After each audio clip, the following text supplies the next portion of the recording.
Indo-Pacific now. In the latest development, South Korea's new president, Lee Jae-myung, has unveiled key appointments, naming Wee Sung-lak as National Security Advisor, Lee Jong-seok as Spy Agency Chief, Kim Mon-seok as Prime Minister and Kang Hoon-sik as Presidential Chief of Staff.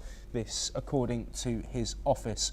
Meanwhile, Lee Jae-myung, who took office today, promised to heal divisions and reach out to nuclear-armed North Korea.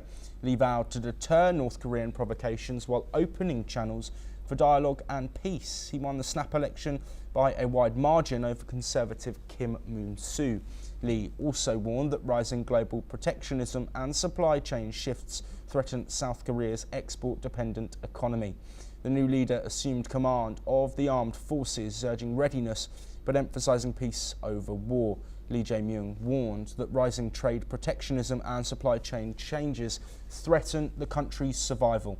Speaking at his inauguration, he referenced global trade disruptions caused by US President Donald Trump's extensive tariff policies. This is what South Korea's new president, Lee Jae-myung, had to say. 북한 GDP의 2배에 달하는 국방비, 세계 5위의 군사력, 여기에 한미 군사 동맹에 기반한 강력한 억지력으로 북핵과 북한의 군사 도발에 대응하되 북한과의 소통 창구를 열고 대화 협력을 통해 한반도 평화를 구축해 나가겠습니다. 보호주의 확대와 공급망 재편 등 급격한 국제 질서 변화는 우리의 생존 자체를 위협합니다. Meanwhile, US Secretary of State Marco Rubio congratulated Lee, expressing hope for cooperation. He reaffirmed the strong US-ROK alliance based on the Mutual Defence Treaty, shared values and deep economic ties between the two nations. Japanese Prime Minister Shigeru Ishiba seeks to boost cooperation with Lee.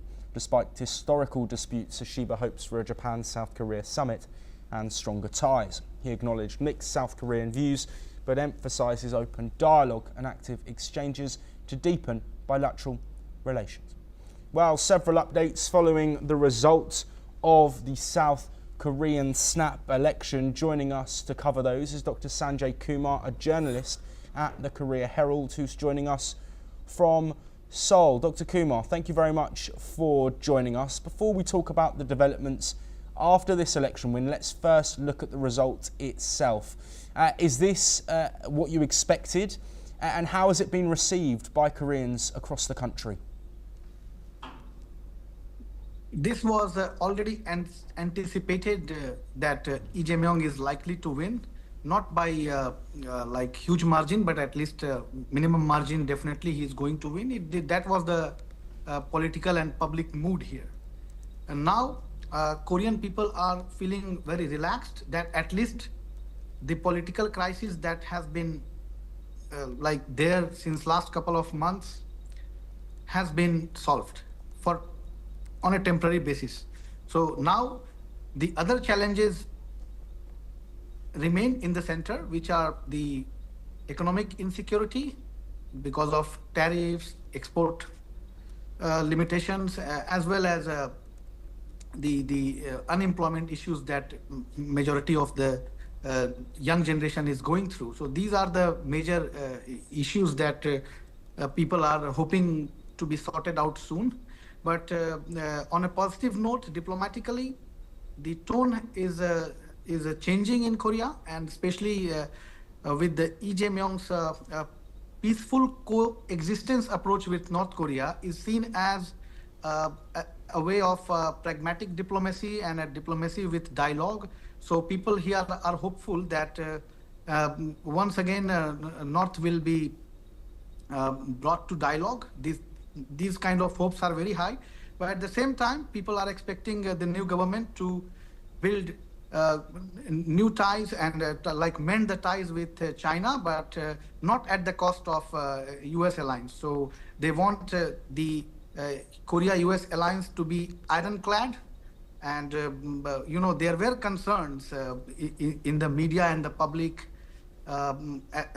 entirely that there is a possibility that US can reposition the UN army, like US army here. So that Yes. concern is still there.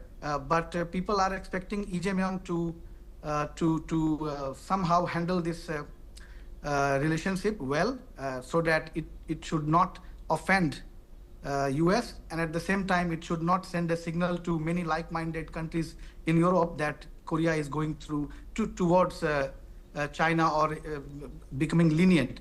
So of course Lee Jae-myung also knows this very well, that he will not be having this hawkish approach that the former President Yoon Suk-yeol had, and people have not chosen, especially from his party, and the liberal forces have not chosen him to have such kind of hawkish approach, but to be a liberal voice. So he is very much concerned about these aspects, and I think he is going to focus now more on domestic issues as well, that he has been promising. From diplomatic perspective, of yes, course, Dr. Kumar, I want to look at not those. Apologies to interrupt. I want to look at those domestic issues and look at some of the appointments that he's made. Kim Min-seok as Prime Minister. He's also named other top officials. What do these appointments say about the route that Lee is going to take during his presidency? Yeah, he would like to give a very clear signal that his approach would be different. He is not going to align with the approach that the former government had. It is going to be a new administration with new hopes, and you know, when hopes are high, there is risk also. So that is why he is very much considerate and very calibrated in his approach in appointing people. So you can see he's not going to make things in haste. Although, you know, like, it will take a couple of days and weeks to get more people inside the cabinet and all. But yeah, some reshuffling we can see as well. But we should see it from a very liberal perspective, because, you know, there is no gap in the new government. So he will have to be very calibrated. So, and he is doing so as well. And he is very carefully considering all these aspects. So, yes. But we need some time, you know, like appointment of Prime Minister and Spy Chief Agency is always done on an urgent basis. But we will have to see who is going to lead the Foreign Ministry, the Defense Ministry. But yeah, one thing is sure, that tone is going to be liberal, and in a very conversational manner, like dialogue manner, it is going to be in that way. So we have to Dr. see Kumar, sorry to interject again. I'm conscious of the amount of time that we have. There are a couple of other points that I want to discuss. Moving away from domestic politics, let's now look to international politics. You've spoken about the United States, but there might be a shift between South Korean and North Korean relations. Lee says he wants to pursue talks with North Korea. How will this be perceived by the people that have voted him into power?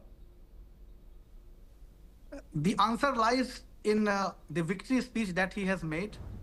Lee Jae-myung has said that his approach would be peaceful, establish peaceful coexistence with the North. This statement, this word, you know, it has a deep significance. Peaceful coexistence means that his focus will not be in confrontations or the hawkish approach that has been mentioned before, but his approach will be to engage North Korea through various dialogues and communication channels.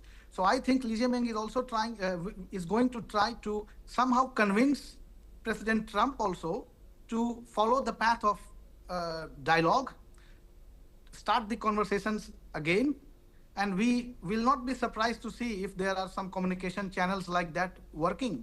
So we should see in that way. And we should also be not surprised to see more Chinese engagement here. So yes, you know, like of course he has been always he has always been seen as a pro-China kind of president, but he is not going to send such kind of signal, but he is going to engage China and under this pragmatic diplomacy. So once again, I'm trying to tell you that ironclad alliance with US, with peaceful coexistence through dialogue that he is mentioning, and under big umbrella, you can say that he is going to practice this pragmatic diplomacy that he has been advocating again and again. Yes, absolutely. And Dr. This Kumar, is how it is looking like. Yes. And you know, like, yeah, and Dr. Kumar, we only have around a minute or so left, and I want to finish on tariffs, of course. The interim presidency has been holding negotiations with the US following those sweeping Liberation Day tariffs. How do we expect Lee and his administration to pick those up, given that so much work has already been done behind the scenes and with a shorter time frame than was initially there for South Korea to agree a deal? Well, many here are seeing in a very positive way. You know, during the election campaigning, it was not seen in a positive way, but now Lee Jae-myung is reality. So people are also hopeful that, you know, during Moon Jae-in administration, Trump administration was there. So, you know, they have some communication channels, and, you know, they are going to combine it with the former President Yoon's administration channels.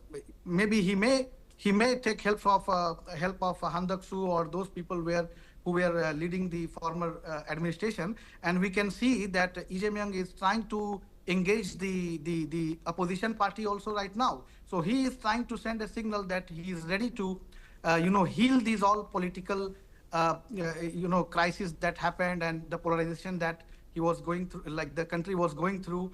So he is trying to engage the opposition party as well. And I'm sure that he is going to utilize the legacy that the Democratic Party had during the Moon Jae-in administration, and the communication channel which was activated recently, most recently. So I think he's going to combine all these aspects and use it in the national interest of Korea. So Dr. I think Sanjay Kumar, be we are unfortunately out of time, but thank you ever so much for joining us and providing insight.